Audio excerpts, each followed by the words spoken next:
우리 말씀을 보겠습니다. 우리 말씀은 마태복음 5장 38절에서 42절의 말씀을 보도록 하겠습니다. 나는 너희에게 이르노니 악한 자를 대적하지 말라. 누구든지 내 오른뺨을 치거든 왼편도 돌려대며 또 너를 고발하여 속옷을 가지고자 하는 자에게 겉옷까지도 가지게 하며 또 누구든지 너로 억지로 우리를 가게 하거든 그 사람과 심리를 동행하며 또 내게 구하는 자에게 주며 내게 꾸고자 하는 자에게 거절하지 말라. 아멘. 오늘 이 말씀을 가지고 복수하고 싶을 때라는 제목으로 같이 은혜를 나누기로 합니다. 우리는 당하면 손해를 보면은 복수하고 싶은 마음이 있습니까? 없습니까? 여러분에게는 없는 것 같아요. 그런 마음이 당연히 생긴 것이 인간의 모습인 것입니다. 우리 주변에 좋은 사람만 있으면 얼마나 좋아요? 착한 사람만 있으면 얼마나 좋아요? 늘 나를 아끼고 사랑해주는 사람만 우리 옆에 있으면 얼마나 좋습니까? 그런데요, 내 주변에 나에게 피해를 주는 사람이 있곤 합니다. 또 내 주변에 나를 향해서 험담하고 다니는 사람도 있곤 하고요. 또 내 주변에 나의 약점이라든가 나의 부족한 것들을 파헤치면서 나를 괴롭히는 사람들이 있습니다. 이 세상이 악하다 보니까요, 사람들도 악해지세요. 이렇게 거짓과 속임수로 우리에게 해를 끼치는 사람들이 있습니다. 이때 우리는 믿는 성도로서 천국 백성으로서 어떻게 살아야 할까요? 우리도 악하게 살아야 될까요? 우리도 속이면서 살아야 할까요? 우리도 험담하고 남의 약점을 이용해서 이득을 취하는 사람으로 살아야 할까요? 그렇지 않아야 되겠죠. 오히려 믿음의 성도로 살아가시는 저와 여러분 되시길 축원합니다. 보통 우리에게 피해를 주거나 괴롭히는 사람을 향해서 우리가 세 가지 반응을 주로 하죠. 첫째는 당한 만큼 갚아주는 거예요. 당한 만큼 내가 갚아주는 사람이 있어요. 나는 당하고는 못 산다. 반드시 갚는다. 이렇게 사는 사람이 있어요. 두 번째 사람은 어떤 사람입니까? 나는 내가 당한 것보다 이상으로 나는 복수한다. 내가 당한 것 이상으로 복수한다. 내가 당한 것 이상으로 복수해야만이 나와 나의 가족을 함부로 대하지 못한다. 나를 가볍게 여기지 못한다. 그래서 내가 당한 것보다 그 이상으로 복수하는 사람이 있어요. 세 번째는 어떤 사람이 있습니까? 그냥 당하고 사는 사람이 있어요. 그냥 당하고 사는 거에 낫지. 내가 작은 문제 가지고 내가 복수했다가 더 큰 문제 만드는 것보다는 그냥 당하고 사는 게 낫지. 이렇게 생각하는 사람이 있습니다. 여러분은 몇 번째에 속한 사람입니까? 당한 만큼 반드시 복수하는 사람입니까? 아니면 당한 것 이상으로 복수하는 사람입니까? 아니면 그냥 당하고 사십니까? 우리 대부분은요, 복수를 하고 싶어도 복수할 수 있는 능력이나 복수할 수 있는 힘이 없기 때문에 늘 당하고 있는 사람이 훨씬 더 많은 것 같아요. 그렇죠? 예, 늘 당하면서 사는 사람들이 더 많아요. 복수를 하고 싶은데 복수할 만한 능력이 없어요. 괴로움을 당할 때마다 토럼을 느끼기도 하고 또 그 사람이 나를 가볍게 여기는 경향도 있어요. 그러다 보니까 내가 자존심도 상해, 내 마음도 상해요. 복수하고 싶어서 복수할 수 있는 능력이나 힘이 없기 때문에 내가 나중에 복수하리라 칼을 가는 사람도 혹시 있는지 모르겠습니다. 그러나 나에게요, 피해를 주는 사람에게 나도 괴롭히고 나도 그 사람을 해코지 하는 것이 좋겠습니까? 남에게 악을 행하는 사람이면 좋겠습니까? 아닐 것입니다. 내가 좀 손해를 보더라도요, 남에게 해를 끼치지 않고 사는 것이 행복한 것입니다. 우리는 하나님의 백성입니다. 거룩한 하나님의 백성입니다. 그리스도인답게 살아야 됩니다. 예수님께서 우리에게 하신 말씀이 바로 하나님의 백성답게, 천국 백성답게 사는 길을 가르쳐 주고 있습니다.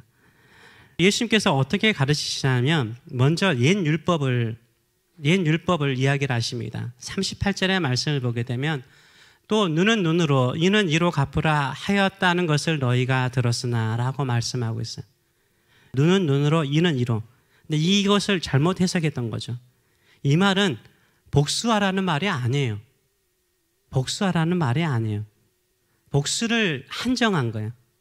복수의 한계를 정한 거예요. 손해를 받은 만큼만 동등하게 복수하라는 거예요. 근데 그 이상으로 복수하지 말라는 거예요. 다시 말하면 복수의 한계를 정한 것이고 복수의 제한을 준 겁니다. 어떤 사람이요, 내 오른쪽 눈을 팡 쳤어요. 그래가지고 병원에 갔더니 눈 시력이 0.1이 돼버렸어요. 0.1이 됐어요. 내가 이 법에 의하면 어떻게 해야 돼요? 나도 그 사람의 다른 눈은 아니에요. 오른쪽 눈이 해야 돼요. 오른쪽 눈을 딱 쳐가지고 시력을 몇로 만들어야 돼요? 0.1로 만들어야 돼요. 그렇게 할 수 있을까요? 때려가지고 내가 그 사람에게 받은 피해만큼 그 사람의 눈을 멍들게 할 수 있을까요? 시력을 떨어뜨릴 수 있을까요? 아니요. 더 심하게 때릴 가능성이 높죠. 어떻게 하다가 그 사람의 나의 이빨, 앞니를 부러뜨렸어요. 나도 그 사람의 앞니를 부러뜨려야 돼요. 똑같은 이빨을 부러뜨려야 돼요. 그럴 수 있을까요? 없을까요? 힘들죠. 오히려 더 뽑을 수 있죠. 그렇기 때문에 이 말은 무슨 말이냐면 똑같이 복수하라는 거예요. 그렇지만 그게 가능해, 불가능해? 불가능한 거예요. 불가능하기 때문에 뭐예요? 하지 말라는 거예요. 옛 율법은요, 복수하라는 뜻이 아니라 복수를 제한하는 것입니다. 그러면서 예수님께서 천국 백성들은 이런 삶의 자세를 가지고 살아라고 4가지를 이야기를 하고 있습니다. 그래서 39절부터 보게 되면 이렇게 말하고 있습니다. 나는 너희에게 이르노니 악한 자를 대적하지 말라. 누구든지 내 오른편 뺨을 치거든 왼편도 돌려대며 또 너를 고발하여 속옷을 가지고자 하는 자에게 겉옷까지도 가지게 하며 또 누구든지 너를 억지로 오리를 가게 하거든 그 사람과 심리를 동행하고 내게 구하는 자에게 주며 내게 꾸고자 하는 자에게 거절하지 말라라고 말씀하세요. 이 4종류의 사람들을, 4부류의 사람들을 이야기를 하고 있는데요. 첫 번째는 뭐냐면 악한 자예요. 이 악한 자는 뭐 하지 말라고요? 대적하지 말래요. 이 악한 자를 대적하지 말래요. 악한 사람인데 오른편 뺨을 딱 때렸어요. 그때 왼편까지 대주래요. 왜 그러는 거예요? 이 사람이 뭐 하기 때문에? 그렇죠. 악하기 때문인 거예요. 악한 사람은요, 내가 맞아가지고 내가 그 사람을 치잖아요. 그 사람은 뭐 하다고요? 악하기 때문에 우리를 더 심하게 괴롭히는 거예요. 왜요? 악하기 때문인 거예요. 근데 악한 사람하고 상종하지 말라는 거예요. 빨리 한 대 더 맞고 이쪽도 대주고 끝내라는 거예요. 그게 우리 마음 편한 거예요. 그게 빨리 평화를 가져다 주는 거예요. 근데 티격태격 서로 싸워요. 그럼 어떻게 되는 거예요? 그 사람은 악하기 때문에요, 우리를 더 공격하는 거예요. 악한 사람이기 때문에 그러는 거예요. 우리가 악한 사람을 이기려고 그러면 어떻게 해야 돼요? 더 악한 사람 돼야 되는 거예요. 마피아의 세계를 보세요. 지금 다른 상대방의 마피아를 제압하기 위해서 상대방보다 더 잔인하게 살인하는, 학살하는 것을 우리 멕시코라든가 중남미의 마피아들 이야기 들어보면 다 알 수 있잖아요. 얼마나 악한지 몰라요. 만약 길거리에서 우리가 깡패를 만났습니다. 그냥 호주머니에 있는 돈 그냥 다 주면 되는 거예요. 그럼 아무런 문제 없이 집에 올 수 있어요. 근데 그 악한 깡패와 내가 싸우겠다. 어떻게 되는 거예요? 그 악한 사람은요, 우리를 죽여서라도 우리가 가지고 있는 것을 다 빼앗고자 하는 의도를 가지고, 목적을 가지고 온 사람이기 때문에요, 실컷 맞거나요, 아니면 칼로 몸이 상하거나요, 심지어는 생명까지 이룰 수 있는 거예요. 내 주변의 모든 사람들이 다 착할 수는 없잖아요.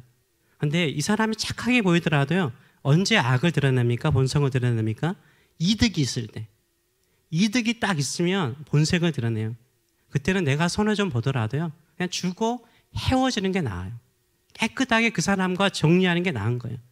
그것이 바로 내 마음을, 내 삶을 평화롭게 만들고 안정스럽게 만드는 거예요.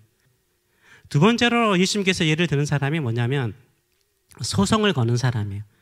40절 보게 되면 또 너를 고발하여, 고발한대요. 고발하여 속옷을 가지고자 하는 자에게 겉옷까지도 가지게 하라라고 말하고 있어요. 법정에 소송을 거는 사람도 빨리 끝내라는 거예요. 요새도 그렇지만요, 옛날에도요, 수를 거는 사람들은 돈이 없는 사람이 아니에요. 돈이 없는 사람, 가난한 사람은 소송을 걸고 싶어도 수를 할 수가 없어요. 어떤 사람이요? 권력이 있거나 돈이 있는 사람이 소송을 거는 거예요. 결국이요, 돈 많고 권력 있는 사람이 소송에서 이겨요. 불공평한 재판이 많아요. 성경은 계속해서 재판관들에게 공평한, 페어한 재판을 하라고 말하고 있어요. 소송을 하면요, 끝까지 가다 보면요, 어떻게 돼요? 마음이 병들어요. 막 미워지고, 막 증오가 생기고, 돈도 잃어버리고, 정신적으로 막 스트레스 받고 한 번 그 재판에 지고 나면은 평생 내 마음을 괴롭힐 때가 많아요. 그래서 그냥 주라는 거예요. 그 사람이 속옷을 달라고 소송을 걸면 겉옷까지 주라는 거예요. 그 당시에는요, 사람들이 겉옷은 있었어요. 근데 속옷을 입고 다니는 사람들이 많지 않았어요. 속옷은 흔치 않았죠. 근데 그 속옷도 겉옷에 비해서 속옷은 작은 거니까 주라는 거예요. 더 줄 생각도 하고 주라는 거예요. 그 악한 사람과 소송을 걸면서 악을 행하는 사람하고는 빨리 관계를 정리하는 것이 낫다라고 말을 하고 있습니다. 세 번째로는 어떤 사람입니까? 41절 말씀 보게 되면 또 누구든지 너로 억지로 오리를 가게 하거든 그 사람과 심리를 동행하래요. 이 당시는요, 유대인들이 로마 식민 통치를 받는 시기였습니다. 그래서 로마 군인이요, 식민 백성들에게 부역을, 일을 시킬 수 있는 권한이 있었어요. 오리라는 것은 2km 정도 되는 거리거든요. 짐을 옮기거나 또 몇 시간 동안 성을 짓는 일을 한다든지 이런 것이 의무였습니다. 그 대표적인 사람이 나오죠. 예수님께서 잡히셔가지고 십자가를 지고 골고다 언덕을 향해서 올라가는데 예수님께 그날 밤새도록 뭐였어요? 채찍에 맞으시고 조롱당하시고 매질을 당하셨잖아요. 그 무거운 십자가를 지고 올라갈 수가 없는 거예요. 체력이 고갈됐기 때문에. 그때 이 로마 병정이 이 구경하러 온 사람을 잡아가지고 예수님의 십자가를 지고 가라고 그러잖아요. 이 구레네 시몬이잖아요. 이 구레네 시몬이 예수님의 십자가를 지고 가는 것은 바로 지금 부역을 하고 있는 거예요. 그렇게 하는 것을 말해요. 그때 어떻게 해주라고요? 그냥 오리 가는 거 2km 가는데 4km 가는 기분으로 도와주라는 거예요. 그게 빨리 벗어나는 거예요. 억지로 힘으로 제압하고자 하는 사람의 손길에서 빨리 벗어날 수 있는 건 뭐예요? 더 해주는 거예요. 네 번째로는 어떤 사람이 나옵니까? 네 번째로는 42절 말씀 보게 되면 내게 구하는 자에게 주며 내게 꾸고자 하는 사람에게 뭐 하지 말라? 거절하지 말라라고 말하고 있어요. 우리에게 돈을 구고요, 우리에게 좀 도와달라고 하는 사람은 주로 어떤 사람이에요? 물론 돈 있는 사람도 요새는 이런 사람 있긴 하지만요, 없는 사람이죠. 가난한 사람이 좀 구워달라, 도와달라고 할 때는 주라는 거예요. 나도 먹기 살기 빠듯한데 도와줘야 합니까? 이런 질문을 할 수 있습니다. 그러나 내가 조금이라도 여유가 있다면 도와주라는 거예요. 그것이 바로 하나님께 하는 것이라고 말하고 있습니다. 그런데 여러분에게 구제는요, 빚내서 구제해 주면 안 돼요. 이거 성경적인 건 아니에요. 내가 없는데 왜 남의 것을 빚내서 도와줘요? 그거는 절대 성경에서 원하는 건 아니에요. 내가 있는 중에, 내가 가지고 있는 것 중에 나누어 주는 거예요. 그래야만이 마음이 편한 거예요. 이상하게 가난한 사람이 뭔가를 도와주려고 그러는데 내가 안 도와주잖아요. 우리 마음이 찜찜해요. 조금이라도 도와주는 것이 우리 마음이 평안한 거예요. 복수라는 것은요, 복수는 서로를 원수로 만들어요. 원래 악한 자가 나를 치는데 내가 복수를 하잖아요. 그럼 서로 간에 완전한 원수 관계가 형성되는 것입니다. 복수는 원수를 만드는 거예요. 세상은요, 우리를 서로 원수를 만들려고 해요. 그래서 우리가 서로 미워하고 싸우고 경쟁해서 이겨야 된다라고 가르쳐서 원수지간으로 만들어버려요. 그러면 사람이 어떻게 되죠? 악해지는 거예요. 악해지면요, 하나님의 백성다운 선한 모습을 잃어버리는 거죠. 사탄이 원하는 거예요. 제가 국민학교죠. 국민학교 출신입니다. 초등학교가 아니라 국민학교 출신인데요. 국민학교 다닐 때 제가 충격받은 적이 있어. 4학년 때. 나 진짜 선생님이 정말 싫더라고요. 한 번쯤은 다들 그런 경험이 있을 것입니다. 아주 친한 친구예요. 그 당시에 한 데스크에 2명씩 앉지 않았습니까? 짝꿍이에요, 짝꿍. 짝꿍이 앉는데 수업 시간에 둘이 장난을 쳤는데 선생님한테 걸렸어요. 어떻게 했을까요? 그 선생님이 두 학생 다 나오라고 그랬어요. 나오라고 그래가지고 너희 그렇게 장난치고 싶으냐? 그럼 내 앞에서 한번 장난 한번 쳐봐라. 그러면서 작은 친구한테 큰 친구의 뺨을 한번 때리라고 그랬어요. 작은 친구가 가볍게 친구의 얼굴을 웃으면서 만졌죠. 선생님이 그렇게 때리면 안 돼. 작은 손에 손을 딱 잡고 함께 짝꿍의 얼굴을 세게 때렸습니다. 그러자 맞은 다른 친구도 화가 났죠. 웃음이 사라지고 심각한 얼굴로 짝꿍을 세게 때리는 거예요. 서로 한 번씩 때리기 시작하는데요. 얼마나 세게 때렸으면 얼굴이 벌겋게 될 정도로 때리다가 나중에는요, 주먹질로 주먹질을 해대면서 서로 싸웠어요. 뭐 보이는 거 없어요. 막 두 손으로 막 싸우니까 선생님이 둘이 싸운다고 또 패는 거예요. 제가 그때 얼마나 큰 충격을 받았는지 몰라요. 근데 알다시피 여러분요, 한번 때리기 시작하잖아요. 그 친한 두 친구, 같은 동네에 사는 두 친구 원수가 돼버렸어요. 얼굴 보지도 않더라고요. 서로 말도 안 걸더라고요. 짝꿍인데 그렇게 친한 친구인데 원수가 되더라고요. 세상이 그래요. 세상이 그렇게 우리를 만들어요. 어느 순간 한번 때리고 또 나도 복수하게 되고, 또 복수하다 보면 어떻게 됩니까? 미워하게 되고, 미워하게 되면 그 친한 사람까지 사이가 나빠지는 것을 우리가 보게 됩니다. 이 미움과 증오의 삿을 끊을 수 있는 건 뭐예요? 내가 그만둬야 되는 거예요. 여러분 혹시 무협지 좋아하는지 모르겠어요. 무협지는 아버지 세대가 서로 원수가 됐어요. 그 자녀의 세대가 또 원수가 돼요. 또 그 손주들이 또 원수가 돼요. 남자들이 없으면 또 딸들이 또 원수가 돼요. 그렇죠? 그리고 또 로미오와 줄리아 같은 소설 같은 경우는 어떻게 됩니까? 두 집안이 원수니까요. 어떻게 로미오와 줄리아가 서로 죽잖아요. 자식을 잃으면서도 그 원수의 관계가 해결되지 않는 것을 보여주고 있습니다. 그것을 끊는 것은 뭡니까? 내가 손해를 보더라도 복수하지 않는 거예요. 내가 손해를 보더라도 보복하지 않는 거예요. 그것을 누가 기뻐하실까요? 하나님이 기뻐하세요. 악인은 우리를 악으로 행하여서 대할지라도 우리는 선으로, 손해를 보더라도 선으로 대하면요, 그 원수의 관계가 끊어지는 거예요. 세상 사람들이 원하는 관계가 끊어지는 거예요. 오히려 우리 마음속에 평안함이 임하고 하나님의 뜻대로 살았기 때문에 하나님이 주시는 기쁨이 있는 거예요. 내가 볼 때는 손해본 것처럼 보여요. 손해보는 것처럼 보여요. 그렇지만 손해보는 거 아니에요. 왜요? 하나님께 맡기면요, 하나님께서 악인을 징벌하세요.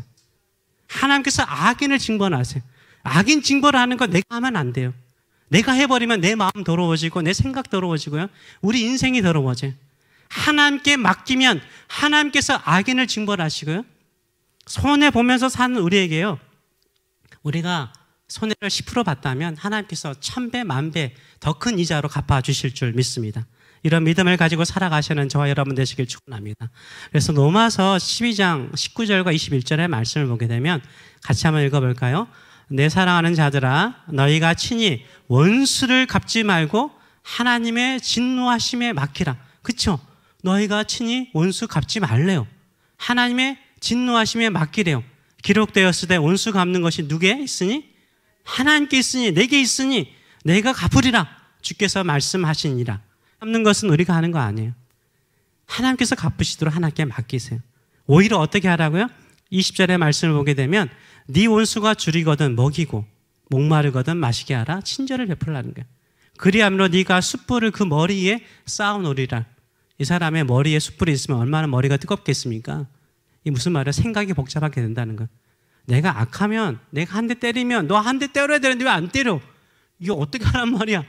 이렇게 생각을 복잡하게 만들어준다는 거예요. 그래서 결론이 뭡니까? 악에게 짓지 말고 선으로 악을 이기라는 거예요. 선으로 악을 이기라는 거예요. 근데 이 본문은 잠언을 인용한 것입니다. 잠언은 이렇게 나와 있어요. 네 원수가 배고파하거든 음식을 먹이고 목말라 하거든 물을 마시게 하라. 그리하는 것은 핀 숯불을 그의 머리에 놓은 것과 일반이요. 뭐라고요? 여호와께서 내게 갚아주시리라. 내가 악인에게 손해봐요. 누가 갚아주신대요? 하나님이 갚아주신대요. 여러분, 사람이 갚아주면 얼마큼 갚아주겠어요? 하나님께서 갚아주시면 얼마나 풍성하게 주시겠어요? 너 내 자녀답다, 내 백성답다 얼마나 많이 주시겠어요? 또 가난한 사람도 마찬가지예요. 가난한 사람에게 우리가요 구워주는 것은 이렇게 말하고 있습니다. 잠언 19장 17절 말씀 보게 되면 이렇게 말하죠. 가난한 자를 불쌍히 여기는 것은 여호와께 구워드리는 거예요. 하나님께 구워드리는 거예요. 그리고 그의 선행을 그에게, 하나님께서 그 선행을 베푼 사람에게 갚아주신대요. 하나님이 갚아주실 줄 믿습니다. 하나님이 갚아주시도록 구하시는 저와 여러분 되시길 축원합니다. 그래서 믿음의 사람의 정체성은 뭡니까? 고린도 후서 6장 10절의 말씀을 보게 되면 이렇죠. 근심하는 자 같으나. 모든 삶의 형편은 근심을 할 수밖에 없는 형편이라는 거예요. 그런데 믿음의 사람들은 어떨까요? 항상 기뻐하는 거예요. 이 코로나 팬데믹 속에서도 항상 기뻐하는 거예요. 이게 크리스찬들의 모습이어야 되는 거예요. 항상 기뻐하는 거예요. 가난한 자 같은 나, 진짜 돈이 없어요. 가난하게 살아요. 근데 많은 사람을 어떻게 해요? 부유하게 만들어요.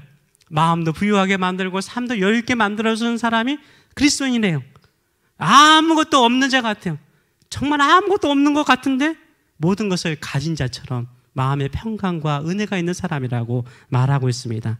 이런 사람 되시는 저와 여러분 되시길 축원합니다. 하나님께서 갚아주시는 사람, 하나님이 기억하는 사람, 하나님이 축복하는 저와 여러분 되시길 축원합니다. 하나님은 사랑이세요. 하나님의 백성도 사랑해야 돼요.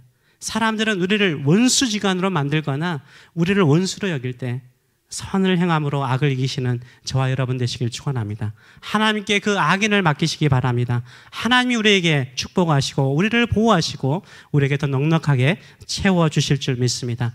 이 믿음을 가지고 살아가시는 저와 여러분 되시길 축원합니다. 기도하겠습니다. 인생길 험하고 마음이 지치는 이유가 뭘까요?